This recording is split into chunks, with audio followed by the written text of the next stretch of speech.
I'm 80 years old, and I'm not dead yet. So, here I am. Advocates for life fight back in court against physician-assisted suicide laws just taking effect in several states, including one law advocates say violates the right to free exercise of religion. ICE agents arrest a religious sister on her way to church. What happens next shows the determination of her Catholic supporters. Where else am I wrong? And it started this crack in my heart. And Father Mike Schmitz opens up to share his faith journey on the record. EWTN News in Depth starts now.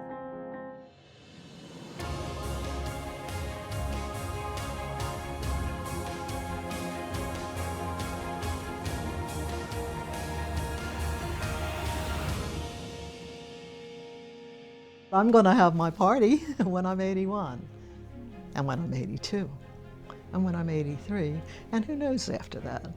My dad died at 90, so don't I have another 10 years at least? A disability rights advocate tells us why she is a plaintiff in a major lawsuit challenging a new physician-assisted suicide law in Delaware. Suffering from disabilities with polio since she was a child, this 80-year-old firmly believes life is worth living, even in the face of extreme health challenges. Welcome to EWTN News in Depth. I'm Catherine Hadro. The legalization of physician-assisted suicide in the United States is slowly creeping across the country as lawmakers in more and more jurisdictions vote to make it available to their citizens. While the church upholds the dignity of every person's life and healthcare facilities abiding by church teaching do not offer assisted suicide, its legalization creates complex ethical and clinical concerns. Within the past year, the latest states to legalize physician-assisted suicide are Delaware, Illinois, and New York. It is now available in 13 states plus the District of Columbia, meaning almost 1/3 of the U.S. population now has a legal means to plan their own death. But there are legal challenges to these laws from plaintiffs who say they are short-sighted and inhumane. And for Catholic healthcare providers guiding ill patients through their treatment, the issue is compliance with laws they say violate their First Amendment right as healthcare professionals to the free exercise of religion. Reporter Roselle Reyes has been looking at these legal challenges and begins this overview with a look at assisted suicide from the vantage point of people with disabilities. Well, I'm 80 years old, so I'm getting up there. And so I'm kind of at any time 6 months away from keeling over. But still, I'm around, and much longer than I was ever expected to be. Denise McMullen-Powell has been disabled almost her entire life. She contracted polio when she was only 3 years old. With no vaccine at the time, she beat the odds and survived. However, she was told she would never walk again.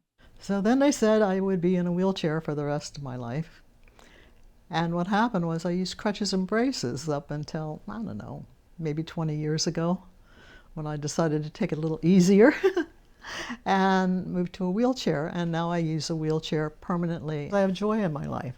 And it doesn't matter that I use a wheelchair. You know, I can figure something out. Knowing the difficulties disabled people endure, Denise made it her life's work to advocate for disability rights. She lives in Delaware, where she leads ADAPT, or American Disabled for Attendant programs today. For decades, she has advocated for accessibility and inclusion and fought against policies she believes endanger people with disabilities. So when Delaware's assisted suicide law passed last year, Denise was horribly shocked, absolutely shocked that the public would accept such a thing as assisted suicide and think that that's okay and think that that's a positive thing when it is not. It just is not.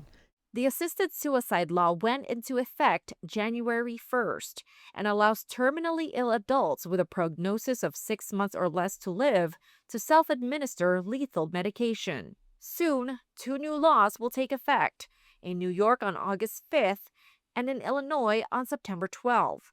When that happens, nearly a third of all Americans will live in a jurisdiction where physician-assisted suicide is legal. Denise's ADAPT is just one of the many disability and patient rights organizations that have filed federal lawsuits in these states, seeking to block laws allowing medical aid in dying. The disability community writ large is very opposed to physician-assisted suicide. We know, based on our experience, that where assisted suicide has become legal, there's a two-tiered system for people with disabilities that get tracked to assisted suicide, whereas if you're expressing suicidal ideation, you're an able-bodied person, you get sent to suicide prevention. So there's clearly something wrong when you have, just on the basis of disability, you're treated differently. That's discrimination, pure and simple. EWTN News attended the 2026 Annual Conference on Independent Living in Washington, D.C., where we spoke with several people involved in the lawsuits, including the Institute for Patients' Rights, United Spinal Association, and one of the plaintiffs in the New York case, activist Anita Cameron. So I would tell people with disabilities to fight in any way and keep talking and talking and talking. And it's a shame that disabled people, that we have to convince people of our value, that we have to convince people of our humanity, but keep on doing it. Along with her lawsuit, 4 orders of women religious and Catholic healthcare ministries also filed suit to block the Medical Aid in Dying Act in New York. That we believe in the sanctity of life, that human life is precious, given to us by God. It is not my right to take that life. Even with the law enacted, we cannot comply with that. It would be a violation of this sacred trust between us and our patients, of our Catholic faith and of our vocation. Represented by public interest law firm Beckett, the plaintiffs argue that mandates requiring religious-based facilities to counsel or refer patients for assisted suicide violate their First Amendment right to the free exercise of religion. For generations, the Dominican Sisters of Hawthorne, the Carmelite Sisters for the Aged and Infirm, the Missionary Sisters of St. Benedict, and the Little Sisters of the Poor have offered those nearing death medical care, prayer, and loving accompaniment until God calls them home. It sounds so simple, but when patients are dying, I just continually tell them, God loves you. God loves you, because in those moments, they can't handle a lot coming at them. But they just need to know that they are loved by God, that God created them out of love, and that they will be returning to Him. And that fills them with hope. According to the new law, if the sisters refuse to take part in patient counseling that could lead to assisted suicide, they will face crippling fines, professional sanctions, and criminal penalties. They cannot be the hands and feet of Jesus and also be New York's megaphone for the culture of death. We hope that the court will order New York not to conscript the sisters into the machinery of death. We hope that the court will order New York to respect the sisters' rights under the federal constitution and federal non-discrimination law, which clearly protects them. While waiting for the lawsuits to move forward, Institute for Patients' Rights Executive Director Matt Villiers wanted to remind those who are most vulnerable that assisted suicide is not the answer to the problems they are facing. I think it's important for people to know that they have rights under the law, that they have options in medicine, and if they're in pain at the end of life, they need a new doctor. And there are people who are there to help you advocate and to get the care that you need. Suicide is not your best option. Denise sends the same message. I am so used to surviving, and not many people are, and I feel for them. They're not used to that, and they can be. They need to see that there is more to life than death. I mean, everybody dies in the end, we know that, but there is so much to experience. Roselle Reyes, EWTN News in Depth. And this late update to the New York State case just in as we record this program. On Friday morning, a federal judge ordered the state of New York not to enforce its assisted suicide mandate against those 4 orders of Catholic nuns and Catholic healthcare ministries while their federal lawsuit proceeds. The temporary agreement will shield those plaintiffs from fines and jail time while these legal challenges work their way through the system.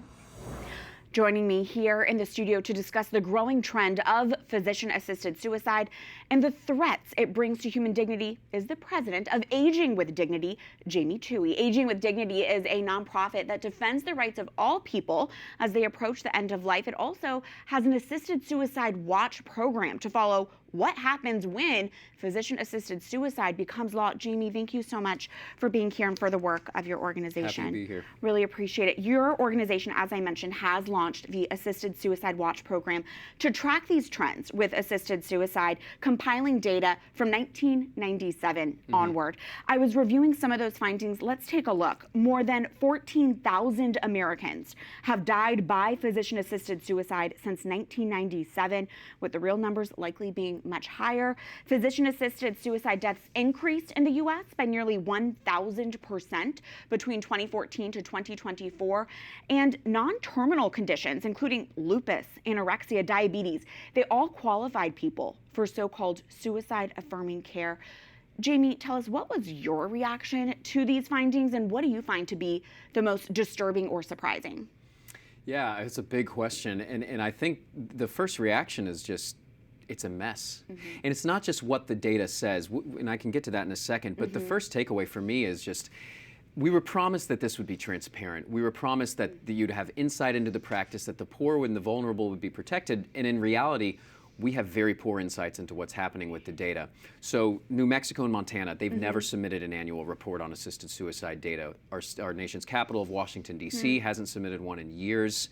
Washington and Hawaii are suspending some of their reporting requirements. Vermont releases their data every other year. And so you're getting very little of what's actually happening on the ground. And on top of that, you also have tremendously conflicting reporting standards across the state. So you'll have, one state will report who died from the drugs. One state will report just how many people were prescribed the drugs. So we have no insight into what's happening.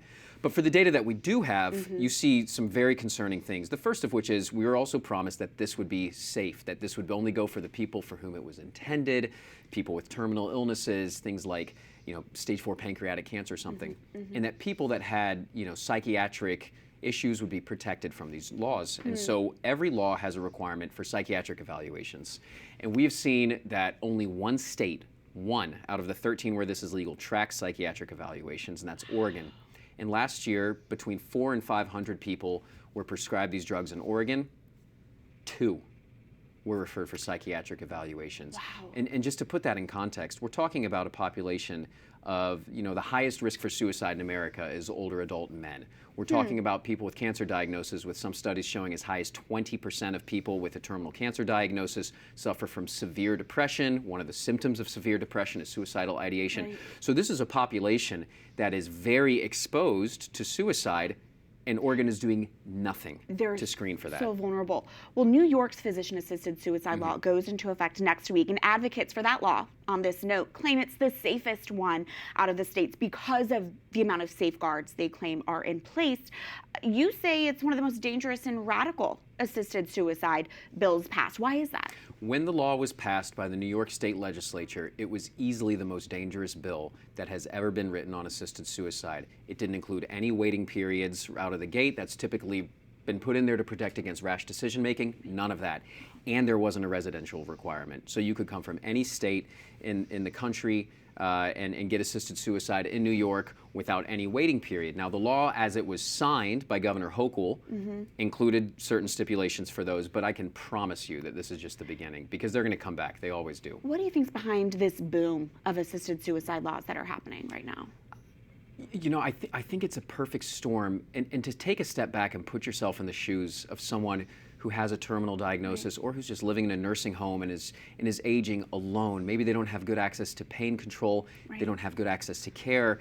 If you put yourself in those shoes, you can understand the impulse of wanting to just escape somehow. It's the same impulse that people feel for, run-of-the-mill suicide. It's the same thing. And so We have to start there. I think that's where this is coming from. Now, those desires are playing out in a culture of death. And we have organizations like Compassion and Choices, which are $20 million a year organizations, tens of millions in assets that have been behind this push in every single state where it's been legalized. And so they're moving in on the vulnerable. Well, speaking of true compassion, Jamie, what is your message then to someone who is seriously suffering physically, emotionally, mentally, with a debilitating terminal illness, and it's just hard for them to imagine dredging through the next day? What is your message to that person who is considering assisted suicide? I would say your life has meaning. And it's hard, and that suffering is real, and that you deserve accompaniment, you deserve to be shepherded through this, you deserve a real person, you deserve access to care. And if you're not getting those, that's an indictment on our healthcare system. And that's what we ought to fix. We shouldn't be offering the false solution of suicide. Suicide is not a real medical treatment, it is not a solution to suffering. I have to ask, your organization, Aging with Dignity, was inspired by a saint, Mother Teresa, Saint Teresa of Calcutta. Do you mind sharing some of that backstory and how her example, her witness, stands to be a great witness for us today in this culture of death? Sure.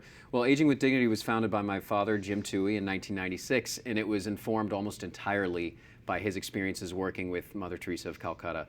For the last 12 years of her life, he was her legal counsel and her friend. And he got to know her when he was a staffer on the Hill for Senator Mark Hatfield in Oregon, and had his world completely turned upside down by her loving example. Within a year, he had left the Hill to move just down the road here in D.C. To her Gift of Peace home, which was for men dying of AIDS. He was by the bedsides of hundreds of deaths, and he spent countless hours at her home for the dying Kaligat in Calcutta. And what Dad saw was that for Mother, dying was more than a medical moment. It was an emotional and a spiritual moment where people weren't just there to have their pain managed or their checklist of symptoms addressed. They were there they needed to be accompanied. They needed, in Mother's words, to love and to be loved. And so when Dad founded Aging with Dignity, he wanted to take Mother's example and bring that to the United States and give people the right to have that opportunity to age with dignity. She really encountered the individual so they did not feel like a burden, which I think many of these patients we're talking about today, that's something they share. Okay, less than a minute, Jamie, with you, but I did want to give you the opportunity to talk about the 5 Wishes program, which is an advanced care planning program. Why is this important for people who are medically vulnerable to know about? Every patient has the right to determine the kind of care that he or she wants. That's guaranteed in federal law. And so at Aging with Dignity, through our 5 Wishes program, which has been used by 44 million Americans, 40,000 organizations have used it, we are just trying to empower patients to make decisions about the kind of care that they want and to name the people that can speak for them. And I think for Catholics in particular, every Catholic wants to finish life faithfully. They want to be in a position where they can have that hopeful vision at the end of life and really live out those moments with their loved ones. That's really well said. Jamie Towey, thank you so much again for your work and for shining a light on this issue. Absolutely. Appreciate it. Thank you. Yeah. If you are interested in learning more about the resources that Aging with Dignity has to offer, go to agingwithdignity.org. There, you can find more about both the 5 Wishes Advanced Care Planning Program and all the data from their Assisted Suicide Watch program. There's much more ahead on EWTN News in Depth. Is it difficult when you become famous? Is it dangerous as a priest to become so popular, so well known and so famous all over the world? Well, I don't feel famous. I don't feel popular. I would say this, I feel like I have a lot more emails I need to deal with now. Questions and answers next as Father Mike Schmitz goes on the record. The church community rallies around a Nigerian sister who has served in a Texas community for years after ICE agents arrest her on her way to communion. To think that standing in the very spot that the Pope actually went to school or went to church and was an altar boy, like, it's still surreal to me. And the man who owns the old church where Pope Leo's faith was formed wonders how to best preserve a piece of papal history. EWTN News in Depth is coming right back.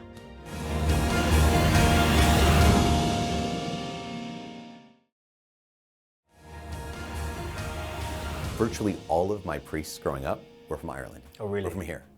And virtually all of them. And so I think about this and think almost every priest who was significant in my life came from here. And then I know that the faith here has been struggling, has taken a hit and some really bad hits, right?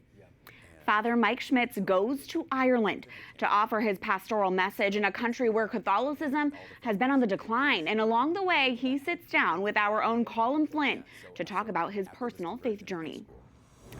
Father Mike Schmitz had never been to Ireland before, but based on his fondness for the Irish priests he grew up with and his own family heritage, he accepted an invitation to bring his popular Parables tour to the Emerald Isle earlier this month.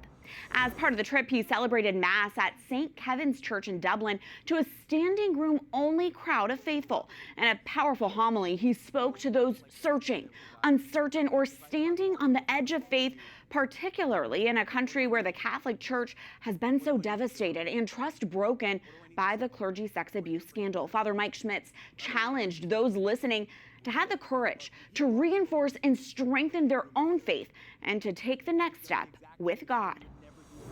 Afterwards, a sold-out crowd attended his Parables tour at Dublin's National Stadium, where our EWTN News colleague Colm Flynn served as the event's MC. Earlier in the day, Colm had the opportunity for an extended conversation. Here is Father Mike Schmitz on the record. Every Sunday, that's required. I went to Catholic elementary school, which was great. I didn't really like it though, and I had no time on my own. I used to think that what I kind of suffered from was a lack of knowledge. Like when I came to know, like, oh my gosh, this is real, this is, like the Eucharist is real. But I realize now, maybe there might have been a lack of knowledge. Of course there was a lack of knowledge and ignorance. But I look back and think, oh, what it really was indifference. That I was being given all these answers, but I didn't have any questions. And it wasn't until I had the question, it really went until I had the need, and the need was just my own awareness of my own, the state of my heart, in the sense of, I was like, wow, I know what the sins are. Well, that's in me. And when I had that moment, this conviction, I think it was from the Holy Spirit, I'm sure it was from the Holy Spirit, this conviction of, oh my gosh, I sin. Oh my gosh, and these sins aren't just like I've broken these rules that someone told me in second grade were commandments. But I need a savior. I need forgiveness. I can't give that to myself. And again, I remember thinking as a 15-year-old, I need a savior. And like, bing, like, oh, wow, okay, that's the answer. Because they had my whole life, they had told me, well, Jesus is your savior. But you even struggled with this. I mean, at 15, you realized there was a God. Yeah. There was a higher power. It wasn't just about you. But I've heard you say before once, and it kind of shocked me, because of course you're a priest today, but you hated the church. Yeah. You used the word hate. You said, I hated the Catholic Church. And that was later. Well, that was after. Yeah, that was after I graduated college. So where did that hatred come from? What did you hate about the church? Yeah, so after this conversion in high school, I went to a university where I'm like, I want to study theology. I want to be able to pray every day in front of the Eucharist. I want to be able to go to Mass every day. So I did those things. And I always just say that after 4 years of going to a Catholic college, studying theology. Yeah, I hated the church. And I was even a missionary. I was a missionary in Central America, teaching at a Catholic mission at a Catholic high school. Again, going to a daily Mass. And you still hated it. And so angry, hated. And yeah, the reason why is, well, my own pride. And that's what we're really going to talk about it. Is it anyone else's fault? No. Is it my fault? Absolutely. You thought you knew better. Yes. So what were the contributing factors? Well, in the particular Catholic college that I went, they weren't necessarily forthcoming with the church's teaching.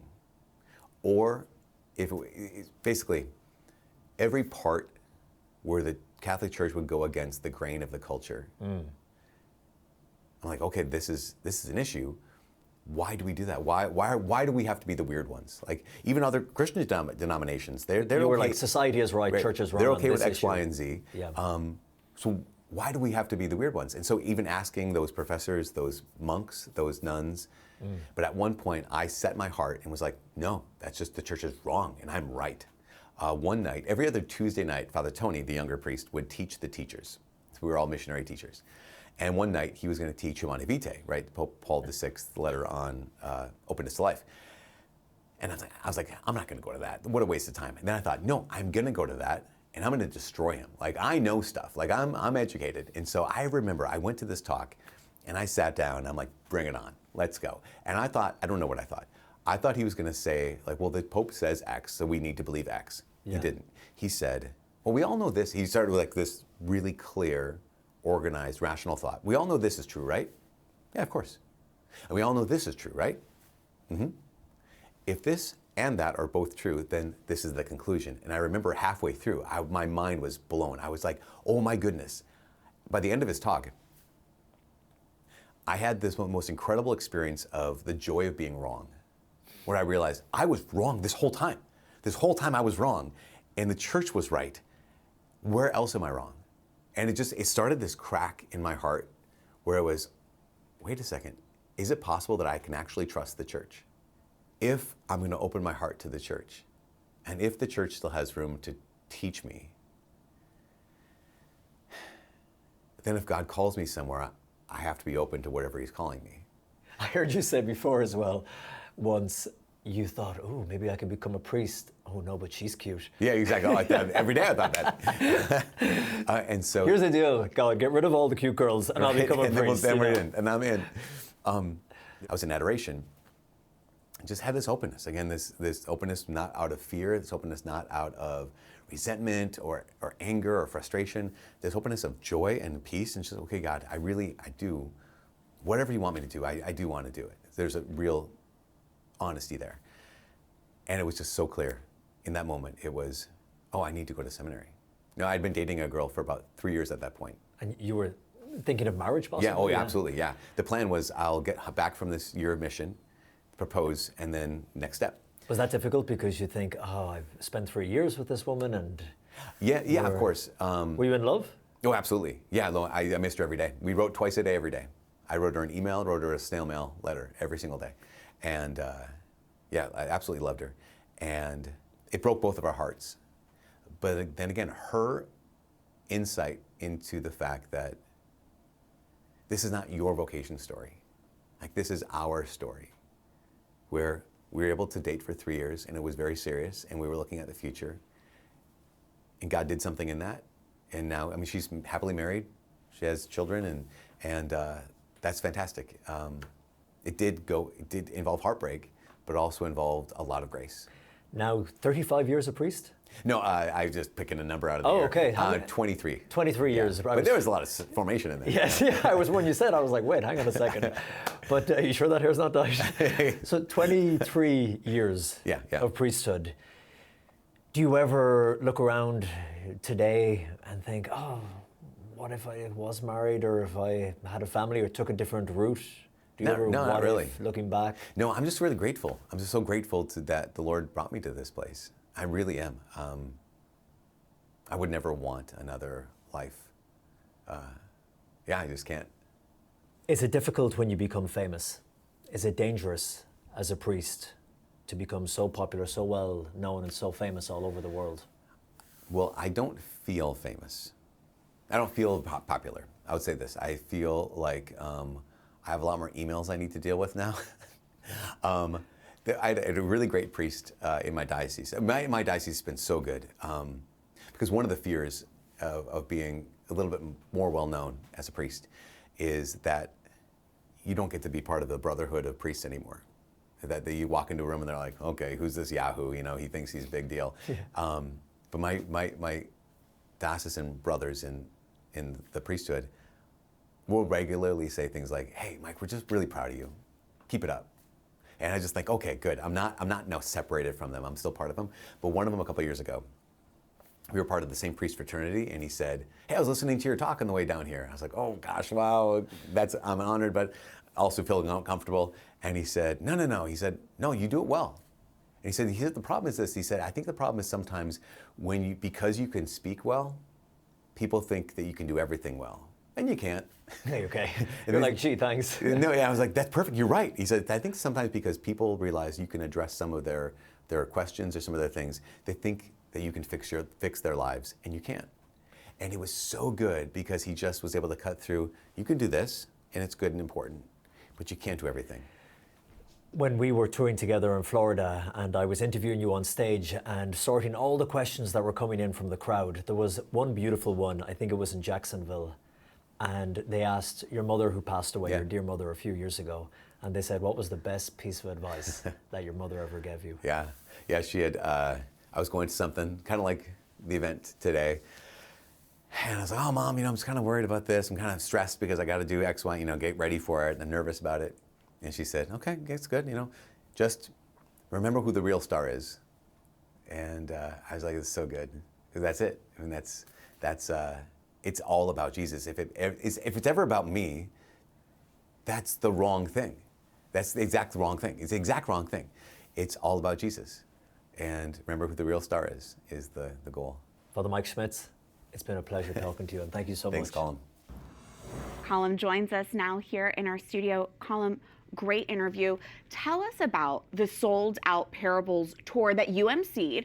Were you surprised by the reaction it received in Ireland? Hey, Catherine, great to see you. And I think everyone was surprised. You heard Father Mike say in the piece there that he was a little bit apprehensive bringing the Parables tour to Ireland. Remember, this tour has moved across the United States, and Father Mike has been invited as far away as Australia, every part of the world. But he's never had the time, but he did make the time to go to Ireland. We've reported on this multiple times over the past couple of years, that what once was a strong Catholic country, nicknamed the land of the saints and the scholars, Catholicism has taken a nosedive, particularly among young people. Now, you do see pockets of hope, an uptick in certain areas, as the church call it themselves.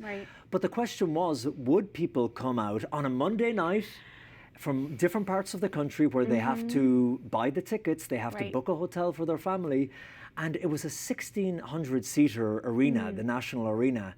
There was a bigger venue for actually 3,500, and they told me that in hindsight, they probably would have filled the bigger arena. So everyone was surprised by the level of enthusiasm and interest. And as well, some journalists came from the mainstream media, from the newspapers.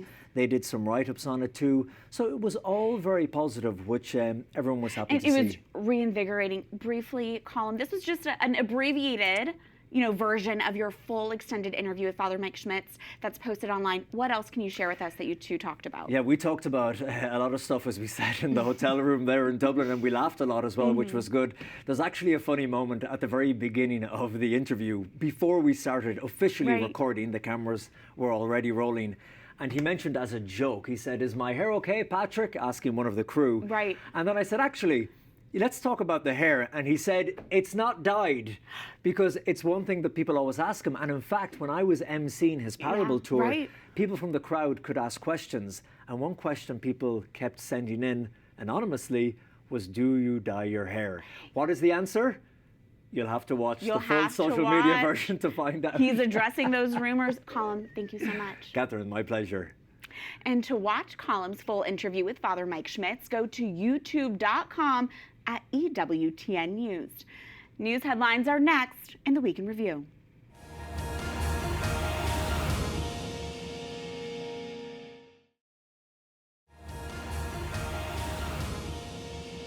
The U.S. and Israeli war with Iran enters month number 6 with no end in sight. That story tops the Week in Review. Despite ongoing negotiations, President Trump said in a Friday cabinet meeting he's not sure he'll be able to make a deal with Iran because of what he called Iran's dishonesty.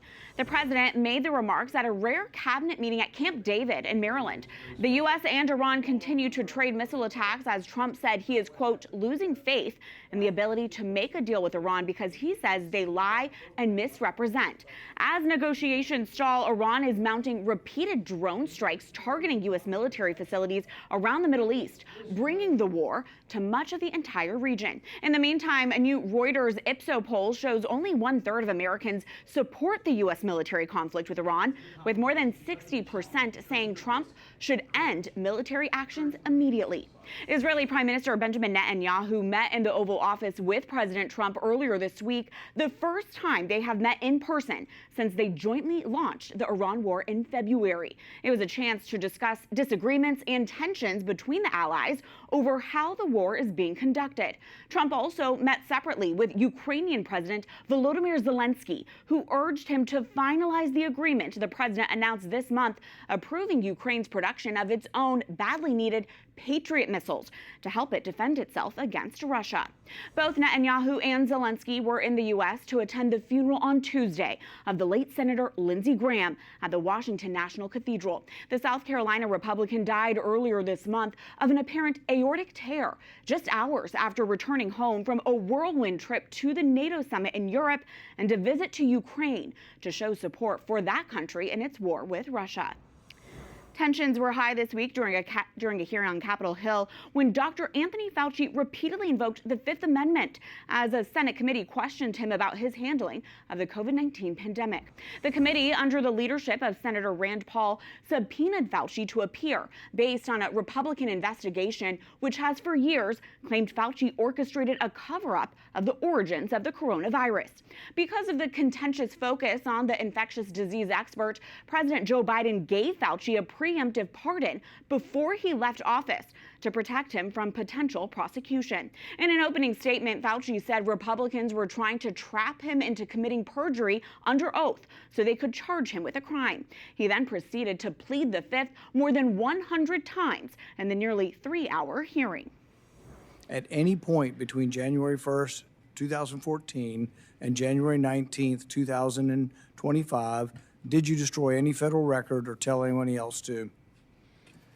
Under the advice of counsel, I respectfully decline to answer based upon my rights under the Fifth Amendment to the Constitution. Given that you have a unlimited presidential pardon, what is your specific objection that you are making? On the advice of counsel, I respectfully decline to answer based upon my rights under the Fifth Amendment to the Constitution. It is unfortunate that you have been put in the position that you are in today. And it must be enormously frustrating to know that this hearing is designed to entrap you.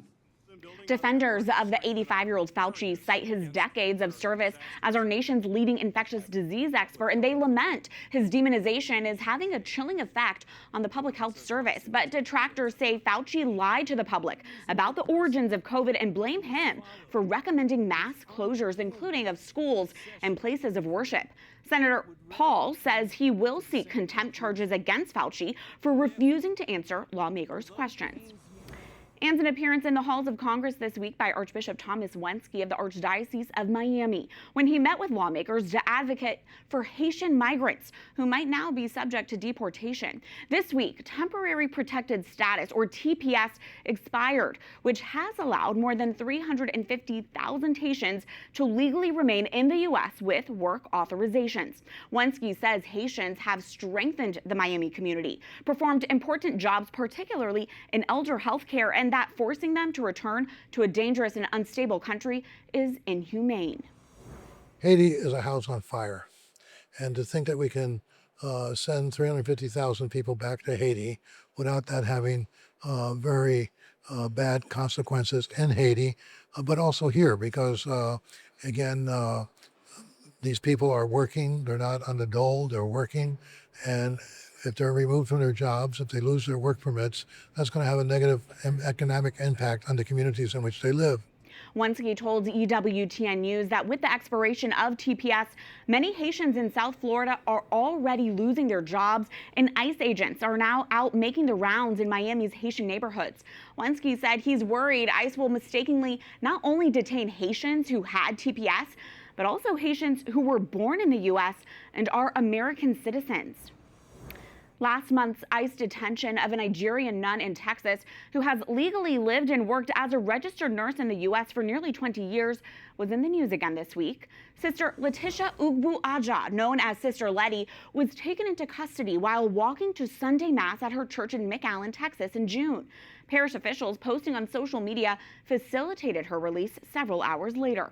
This week, her church community came out to support her again when she was required to show up for an ICE check-in.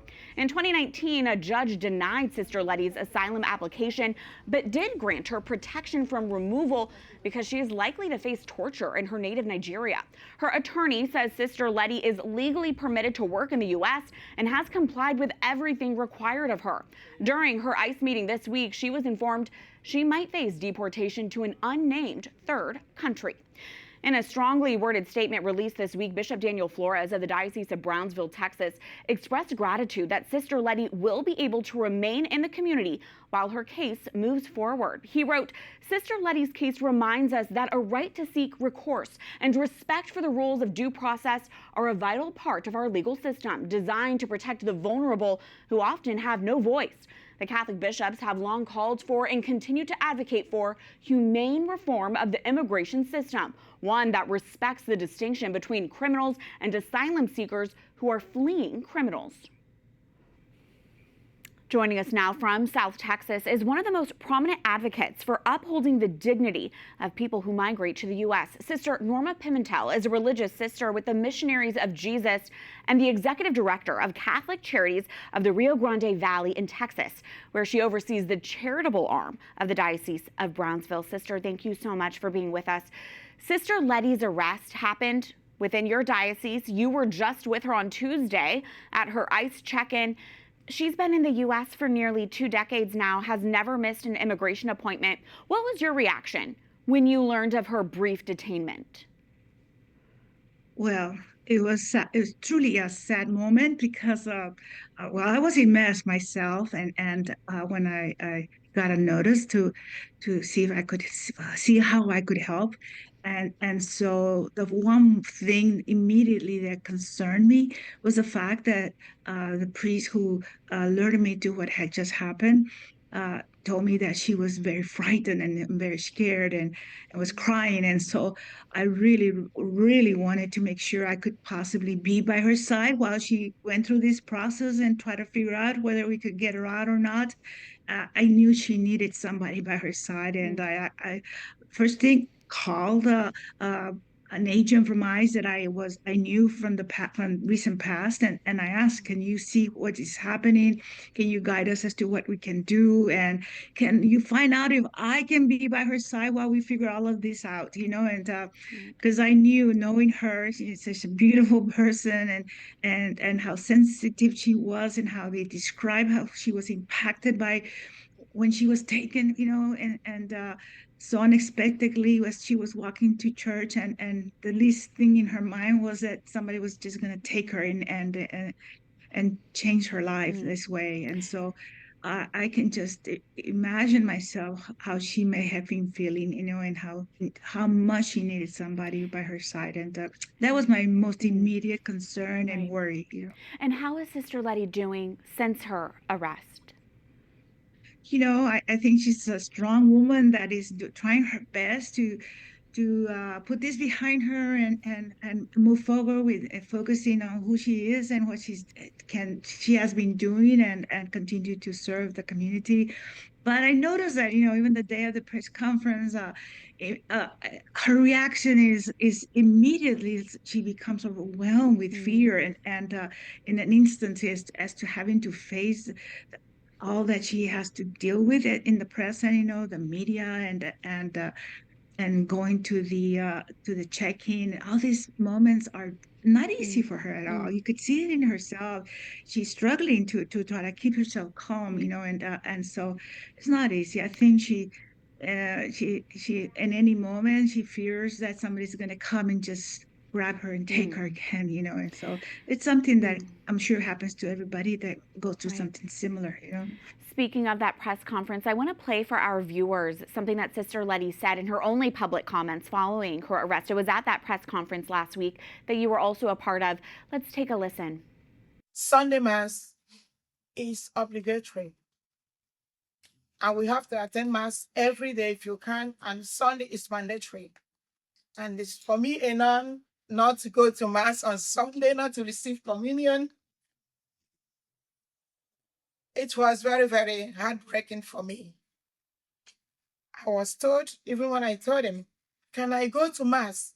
Can I just attend Mass? Can I receive communion? And the answer was no. Sister, can you tell us, have you observed immigration enforcement getting in the way of Catholic immigrants accessing the sacraments in South Texas? What I hear from priests, local priests that call me and tell me, Norma, please help me. One of our families, one of their mothers, and they're all frightened, and some of them have been, picked up going to their Catholic school, dropping off kids, going and maybe seeing the cars that are around close by, and so I think that is a reality that I don't know if directly picking somebody from mass or going to church, but they are around observing and possibly picking up people, definitely. And I had priests call me all the time to tell me somebody going to, especially to drop off their children at the Catholic schools or at the regular schools, and so that is happening, and it's so sad to hear that, and the fact that people are afraid to go to church, Sister, zooming out a bit, this topic of immigration enforcement, it is one of the most charged topics in our nation, and one that Catholics are divided over as well.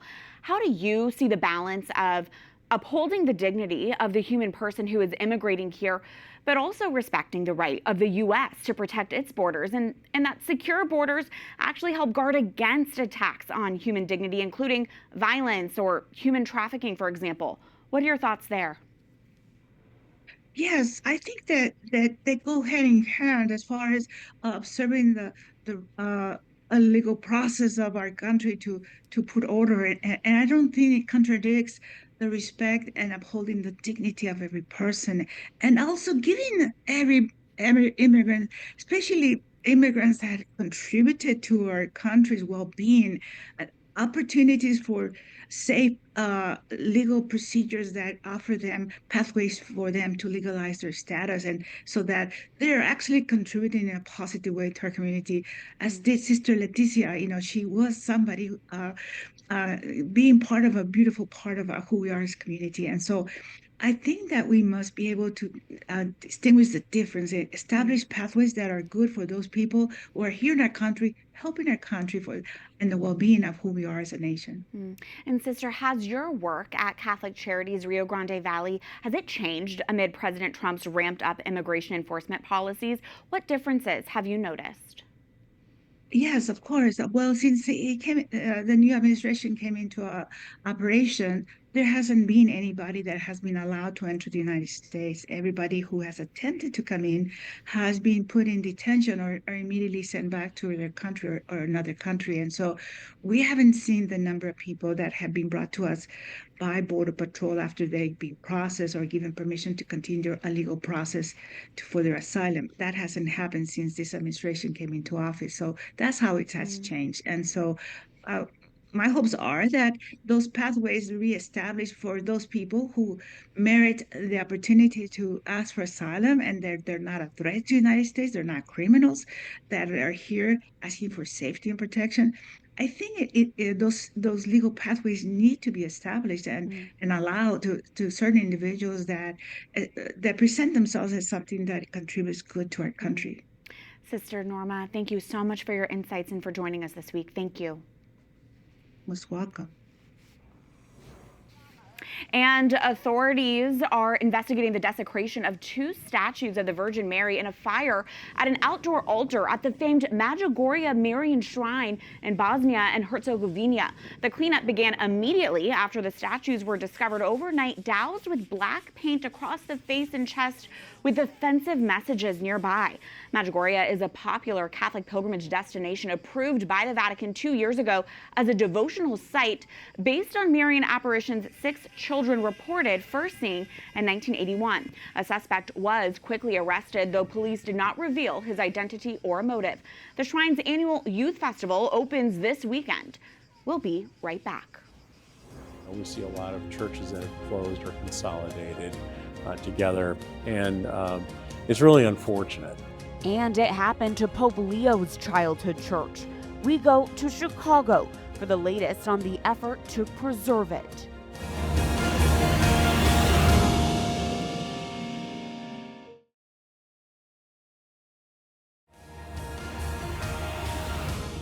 It's been just over 1 year since the world greeted a new pope, a pope born in America's heartland, Chicago. Since the elevation of Pope Leo XIV to the chair of St. Peter, his hometown has gone all in to celebrate its famous native son. His childhood home is now owned by the suburban village of Dolton, Illinois, so it can be preserved as a historic landmark and museum. And there's a similar desire to preserve the building where the Prevost family went to church, though it was deconsecrated as a place of worship years ago. Reporter Mark Irons has our story.